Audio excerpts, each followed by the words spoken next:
గత 10 రోజుల నుండి కురుస్తున్న వర్షాలకి ఈ రోజు ఆర్లగడ్డలో ఉన్న రైతుల పరిస్థితి చాలా దారుణంగా తయారైంది. ఈ తుఫాన్ రావడము ఇవన్నీ రావడం వల్ల ఈ రోజు రైతులు పూర్తిగా నష్టపోయే పరిస్థితి. మొక్కజొన్న పంట చేతికొచ్చి దాదాపు 10 రోజులు అవుతుంది. మొదటి రోజు మొదలైనప్పుడు 2300తో కొనుగోలు చేసే పరిస్థితి ఉంది. ఈ రోజు దళారులు అయితేనేమి, వ్యాపారస్తులు అయితేనేమి, వీళ్ళందరూ కూడా ఈ వర్షాలని అదునుగా చూసుకొని రైతుల్ని పూర్తిగా మోసం చేసే పరిస్థితికి దిగజారిపోయారు. ఇంకో పక్క చూడండి, ప్రభుత్వం గత 10 రోజుల నుండి కొనుగోలు కేంద్రాలు పెడతామని చెప్పి చెప్తుంది, కానీ ఎక్కడే గానీ ఇంతవరకు రైతులు ఇవ్వాలనే ఆలోచన కూడా వీళ్ళకి లేదు. ఈ రోజు మన ఆర్లగడ్డలోనే చూస్తే ఎంత దారుణంగా ఉన్నాయంటే రైతుల పరిస్థితి.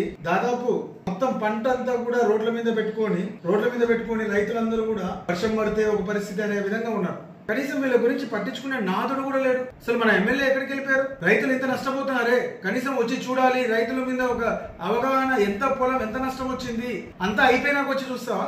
ఎందుకు మార్కెట్ యార్డ్ల ద్వారా కొనుగోలు చేయట్లేదు? మేమున్నాం, మా ప్రభుత్వం వస్తే అన్ని ఆదుకుంటాము, రైతులను ఇది చేస్తాం అది చేస్తాం అన్నారు. ఎక్కడుంది ఈరోజు రైతుల పరిస్థితి? ఒక్కరన్నా 10 రోజులు అవుతుంది రోడ్ల మీద ఆరబోస్తున్నారు రైతులు, కనీసం ఒక్కరన్నా వచ్చి చూసిపోతున్నారా? ఇంతవరకు ఆర్లగడ్డకి రాక 10 రోజులు అవుతుంది ఎమ్మెల్యే. ఇంకేం పట్టించుకుంటావు తల్లి? నువ్వు జీతాలు తీసుకునేది ఇందుకేనా? మళ్ళీ ఏమన్నా మాట్లాడితే మా మనోభావాలు దెబ్బతిన్నా. చేయాల్సిన పని చేస్తే ఎవరు మీ మనోభావాలు దెబ్బతీస్తారు? జీతాలు తీసుకుంటారు లక్షలు ఇంట్లో కూర్చోడాక, పని చేయడాక. ఈ రోజు మీరు అధికారం చేతిలో పెట్టుకొని ఎందుకు కొనుగోలు చేయట్లేదు? తెలంగాణ రాష్ట్రంలో కొనుగోలు మొదలు పెట్టారు, ఆంధ్రప్రదేశ్ లో గాడిదలు కాస్తున్నారా? మేము కలెక్టర్ గారిని కూడా డిమాండ్ చేసేది ఒకటే, ఇంత వర్షాలు పడి అందరు నష్టపోతుంటే కనీసం ఎవరు పట్టించుకునే పరిస్థితిలో లేదు. ఇమీడియట్ గా కొనుగోలు కేంద్రాలు ఏర్పాటు చేసి గిట్టుబాటు ధర ఇచ్చి రైతులను ఆదుకోవాల్సిందిగా కోరుతున్నాం.